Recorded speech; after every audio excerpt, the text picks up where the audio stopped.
Hi, I'm Amy and I'm an artist here at Zieler Art Supplies, and during this acrylic class I'm going to give you some easy hints and tips to get started with acrylic painting.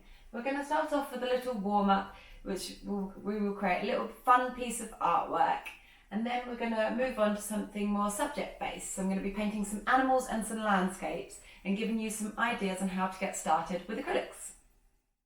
So to start off with, we're just going to use the paint splatter technique to create some interesting textures. So to do this, you just need to water down the acrylic slightly. So you want to add a couple drops of water into your paint so it's more of a runny consistency. Then using the paintbrush to splatter the paint. So just peeling back the bristles with your fingers and splattering the paint on the page. Here I cut out a circle first and stuck this down so that this leaves a nice white circle afterwards where I'm going to do some writing inside. This paint splatter technique can come in very handy when painting. As you can see, it makes a really cool effect for certain pieces of artwork. Also, you can use it to finish other ones. So let's say if you were doing a sky and you wanted to add a starry effect, then you could do white paint, or if you wanted to add some splash on some waves. So I'm just going to add some text in. It's just a fun little quote. So as you can see, something like this might make quite a nice little card you could send to someone. And I'm using the Zieler paint pens to do the writing.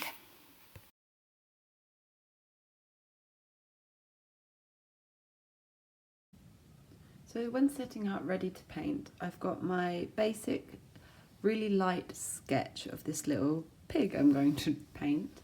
And then I have a glass of water, my paint brushes, and a palette for my paints. So you can use many things as a palette. I normally use like old recycled lids, or in this case I've got this plastic old frame I'm not using anymore. So I put some blobs of paint that I'm going to be using, and seeing as I'm doing a pig, I'm majority going to be using pink colours. So mainly we're going to use mostly white, so I've got my white on there, and I've got a little bit of red next to it where I'm going to mix and create my pink tones. Then later on, to add depth, I will be adding in some more colours. So I've got a couple of blobs here of yellow, brown, purple and blue, but keeping them quite separate so I'm not going to get things too messy and mix the wrong colour. So to get started, I'm going to build up my colours. So I'm going to start with quite light shades of pink and slowly build tones to produce this little pig painting.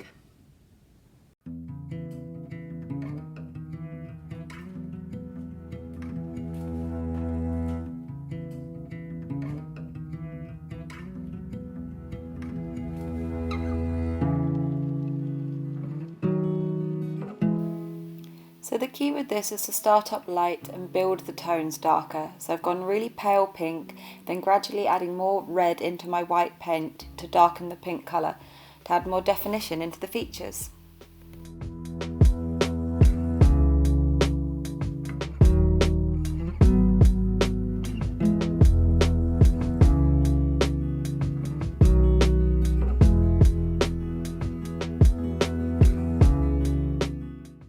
When adding smaller details, I've downsized in my brush, and I'm now adding a little bit of purple into my red to create a maroon colour, which I'm going to add more details with. Acrylics blend together really nicely when they're wet, but once they've dried in, they remain permanent on the page. So whilst they're wet, you can use a clean brush as your blending brush, which you can use to merge two colours together and get a nice subtle blend.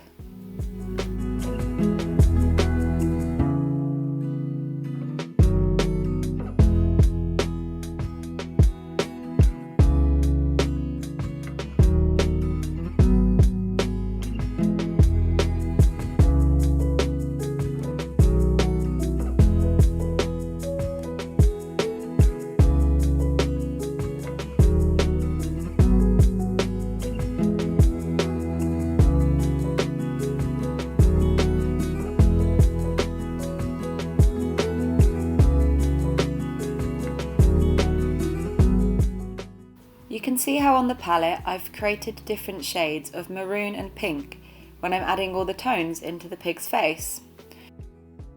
And also you want to be aware of how much paint is on your brush. So if you're trying to get down a lot of colour, so when I did the base tones, then you can fill your paint quite a lot, like scoop the paint onto the brush. But once you're doing smaller details like this, you really want to just have a small amount of paint onto the brush. So you want to spend some time rolling it around on the palette, making sure it's not overloaded.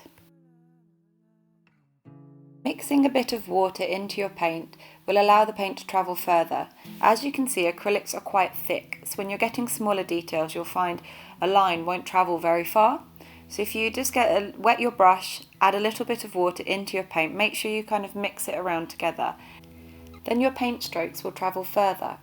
And you'll find this easier when doing details, because then you've got more precision and more control. So I've added the black details last, just in the kind of mouth and on the eye and on the nostrils.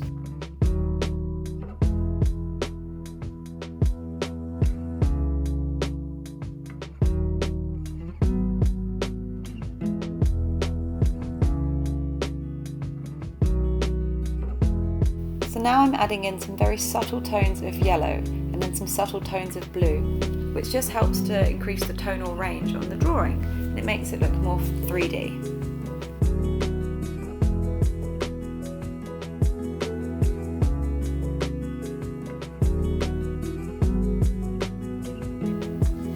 And finally, to add in the highlights, so using a really small brush and using the white paint just to add the shimmer into the eye and the shiny parts onto the nose and onto the skin.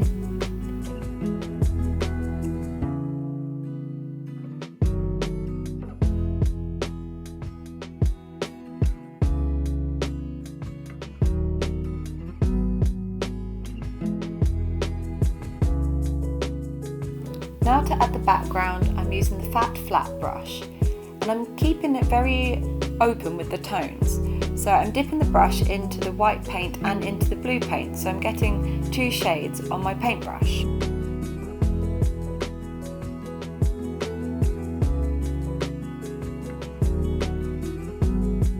So now to finish off, I'm just going to add some small little flowers across the bottom of the painting. So I'm just going to create some little colourful flowers, and here I'm starting off doing daisies.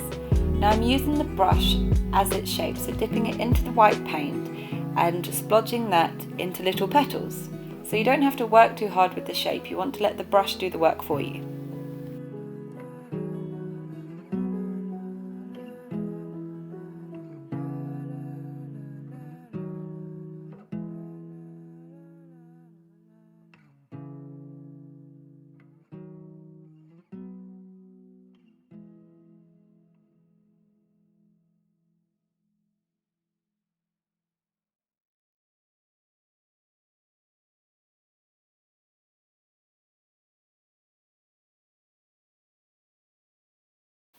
So here, creating this landscape of this little surfer on a wave. So to start off with, I'm going to get the sky in. So using some blue and then adding white straight onto it, onto the page, and using my brush to really brush back and forth across the page so you're blending the colours in.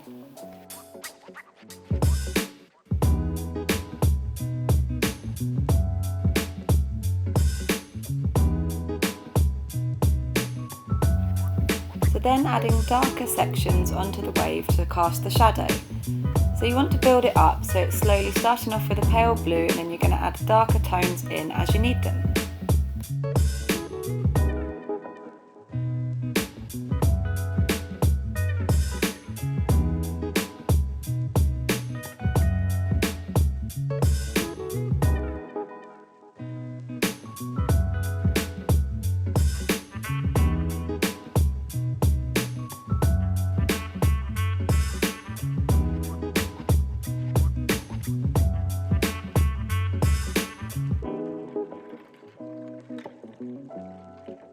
Then using the technique from earlier, I've watered down a bit of white and I'm just adding a couple of splashes to get that spray of the water.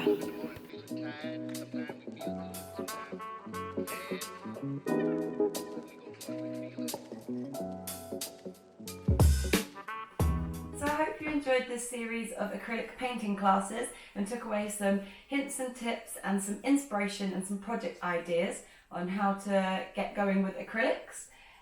We would love to hear some feedback, so if you have anything you'd like to say about the classes, or there's something in particular you would like to learn for future classes, then do drop us a message and let us know. And I hope you keep creative and make some beautiful artwork. And if you do, please share and tag Zieler Art Supplies in your posts.